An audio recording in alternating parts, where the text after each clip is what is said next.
It's time to take a look at what's happening around Wyoming for Monday, December 30th. I'm Reilly Strand, in for Wendy Corr, bringing you headlines from the Cowboy State Daily newsroom. Brought to you by the Cowboy State Daily Morning Show with Jake. From 6 a.m. to 10 a.m., Monday through Friday, Cowboy State Daily's Jake Nichols takes you deeper into the stories that matter and keeps up with the news, weather, and sports in your part of Wyoming. Just tune in to cowboystatedaily.com and join the conversation. In the wake of former President Jimmy Carter's death on December 29th, Wyoming leaders remembered him as affable and kind.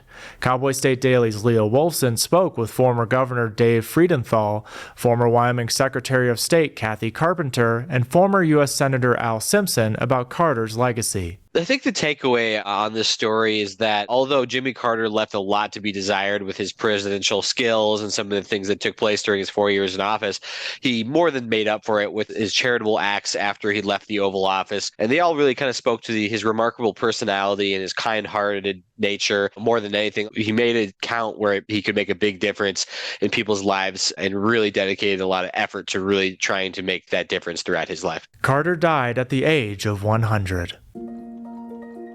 Tucked in the mountains near Meeteetse, Wyoming, a group of Carmelite monks are building a Gothic monastery with cutting-edge technology.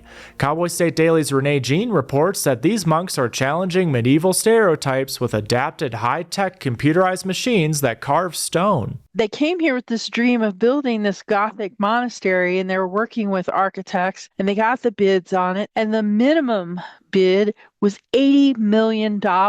They figured out that they could use CNC machines to carve the stone, and so they have just basically self-taught themselves how to do this, how to carve the stone, how to build this monastery. It's unclear when the Carmelite monks will be finished with their monastery, but sources say it could be as soon as 2030.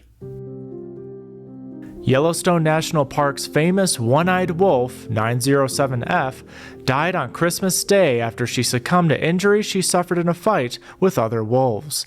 Cowboy State Daily's Mark Hines spoke with wildlife researcher Taylor Rabe, who tracked 907F's final moments through a radio collar. She was nearly 12 years old, which is more than triple the average wolf's lifespan. She was involved in a fight with some wolves from a rival pack on December 22nd, lived for a few days, and then finally perished from her wounds. And I talked to some people who'd been following her for years, and they said she was a remarkable animal, and it felt like a huge loss, especially right after we lost Grizzly 399 not that long ago. Wildlife experts say wolves fighting amongst themselves is one of the leading natural causes of death for wolves in Yellowstone. From above, the aftermath of this fall's 98,352-acre Elk Creek wildfire shows a barren scar that one photographer described as disheartening.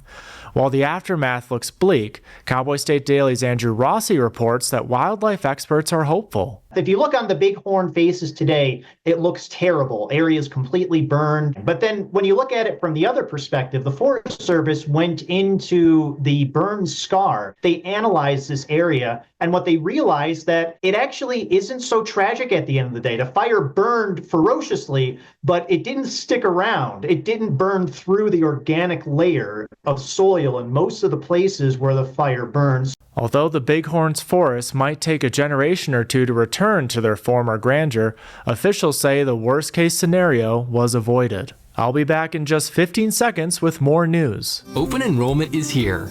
Discover a range of low-cost plans from Blue Cross Blue Shield of Wyoming. Shop now to find the best option for you. Online, in town, in touch. We're right around the corner. Blue Cross Blue Shield of Wyoming. What's your plan?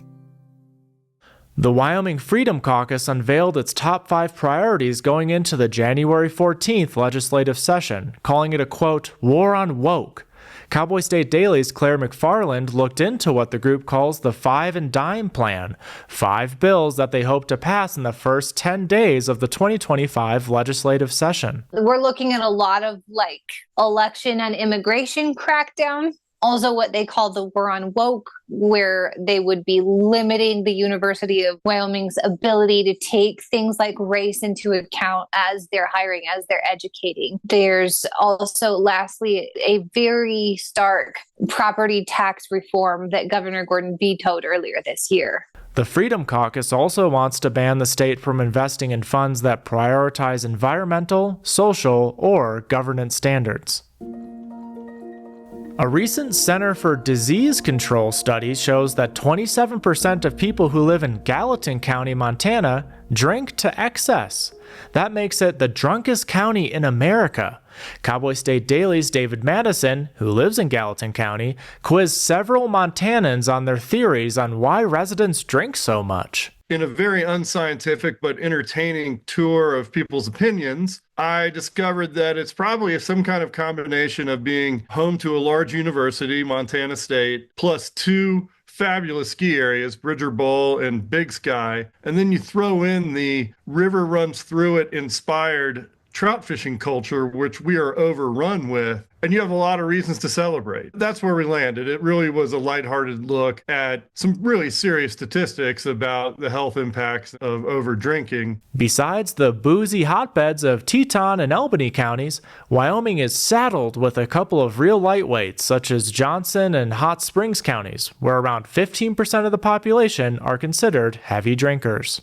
And that's today's news. Get your free digital subscription to Wyoming's only statewide newspaper by hitting the daily newsletter button on cowboystatedaily.com. And you can watch this newscast every day by clicking subscribe on our YouTube channel. And don't forget to drop in on the Cowboy State Daily Morning Show with Jake Nichols, Monday through Friday from 6 to 10 a.m. Thanks for tuning in. I'm Reilly Strand for Cowboy State Daily.